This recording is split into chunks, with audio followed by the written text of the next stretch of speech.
I'm Jeannie Lauren Downer with Conduit News, and today we have Dr. Patrick Wolf. He's Distinguished Professor of Education Policy at the University of Arkansas and National School Choice Expert, joining us today to talk about our Arkansas L.E.A.R.N.S and Education Freedom Accounts. Hey, Dr. Wolf, thanks again for joining us.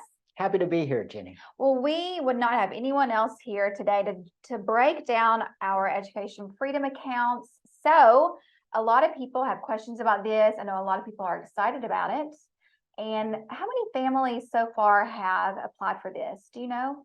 So far, 5,300 children have been offered education freedom account. That's so wonderful. Arrangements. Yeah. So there are still more being reviewed for eligibility, and the Arkansas Department of Education is still accepting applications. They can fund up to 7,000 students this first year. That's wonderful. We'll get to how people and how families can still apply later on. But first, for those who may still not be familiar, talk to us about what exactly an education freedom account is.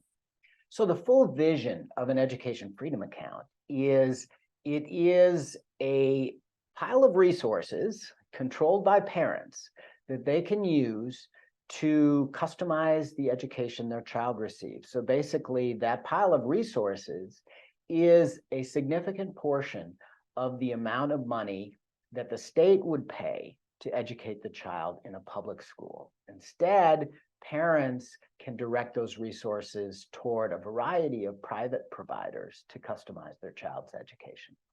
Now, why is that so important? You know, we continue to see the argument those government funds should not go to, say, a private institution. Why, in your opinion, should parents have control of that? Well, because one size doesn't fit all in education. I mean, children are very different in terms of their learning needs and the kind of environment and educational program under which they will thrive. And so what education freedom accounts do is they stretch the ability of the state to provide a variety of educational approaches for children. And of course, parents are the world's foremost expert on their child's educational needs. And so the parents can do the choosing in terms of placing their child in an arrangement that will best serve their educational needs. Now, how is this implemented over, I believe it's 3 years. So talk to us about the implementation process. It starts out being carefully targeted toward children with various disadvantages. Okay. That's the first year. The second year, it grows somewhat, but is still targeted and limited. The third year, fall of 2025, every K-12 student in the state of Arkansas is eligible for an education freedom account if that's the approach that their parents want to take to customizing their education. And then, so you mentioned eligibility those first few years, and then what can parents, so those who are eligible, then what can parents spend that money on? Parents are not just getting a blank check. It is very targeted, very specific. What can parents spend that money on? So initially, the first year, eligibility is restricted to children who have disabilities, whether they're already receiving a Succeed scholarship or not receiving a Succeed scholarship. If they have a disability, they're automatically eligible. If they're homeless, they're eligible. If they are in foster care, they're eligible. If they are a child of an active duty military parent, they're eligible. If they are attending a public school that is graded F by the state, they're eligible. And finally, all kindergartners are eligible this year. Now, next year, that eligibility is expanded somewhat to D-rated schools. It's the other characteristics plus D-rated children in D-rated schools. And then, of course, the third year, it's everybody. Now, in terms of what they can spend the money on, that's also limited initially and then grows. Initially, it's just private school tuition and fees. So in a way, the Education Freedom Account program starts like a targeted school voucher program, and it blossoms into a universal education savings account program. That's sort of the transition that takes place. So initially, the providers will only be private schools. They have to be accredited or pursuing accreditation, private schools in the state of Arkansas. And currently, 98 out of 136 eligible private schools in our state are participating. Wow. So this is a program that private schools in our state are eager Yeah. to participate in, enroll students, serve students. Yeah. So then, where are we then in this first year of implementation? So we have 5,300 so far Okay. awarded of a possible 7,000. We have a set of rules, permanent rules, that the Arkansas Department of Education is finalizing right Okay. now. So that will guide implementers as they implement the program. And those rules also talk about how the program will expand in terms of what parents can spend the Education Freedom Account money on. Yeah.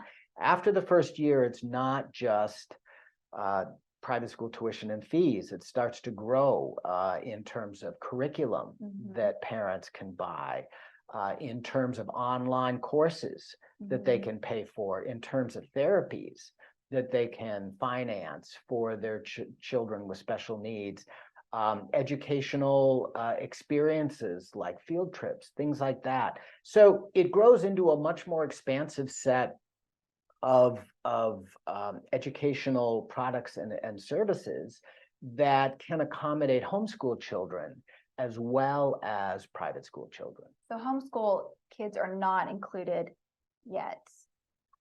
Homeschools are not eligible providers the first year. Okay. Okay.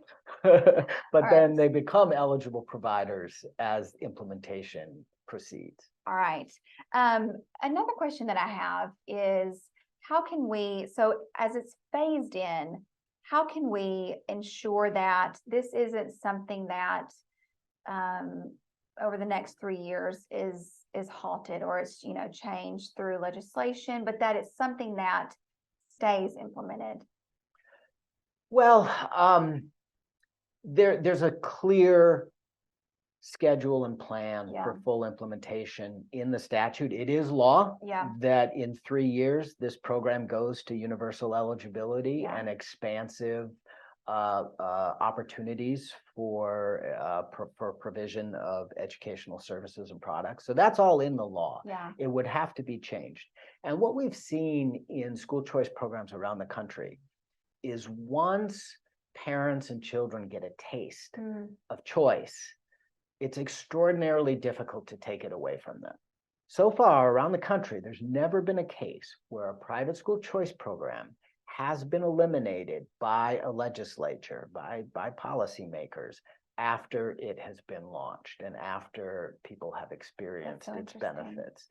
The real test is going to be the state of Illinois, because Illinois has 14,000 students in a school choice program that is being sunsetted. It has an end date in the legislation for December 31st of this year.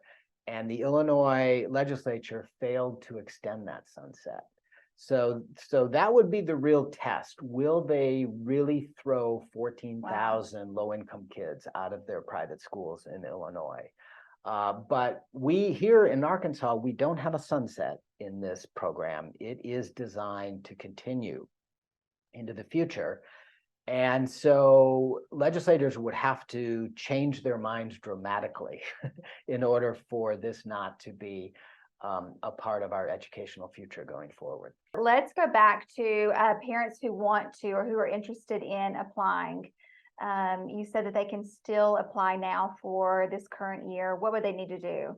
There is a portal, an application portal that the Arkansas Department of Education maintains. They're still taking applications through that portal until they get to 7,000 awarded ESA accounts. And then next year, they will accept applications until they get to 14,000. Oh, wow. Okay.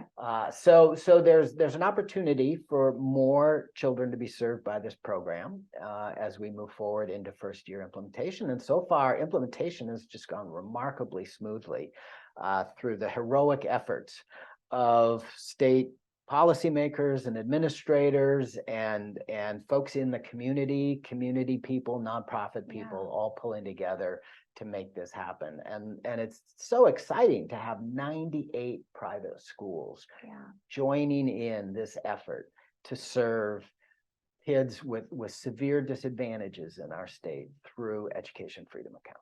Absolutely. Well, we're excited about it. Anything else that you want to add? I think, you know, Arkansas was late to the game in terms of private school choice. We were a late adopter of a robust private school choice program. But Governor Sanders and her leadership team and her policy team really worked closely with state legislative leaders to make sure that we were going to jump in with both feet. And so now we went from a laggard to a leader. We are one of 8 states in the country that will be implementing universal ESA program. And that's really exciting. Absolutely. Thank you so much. You're welcome.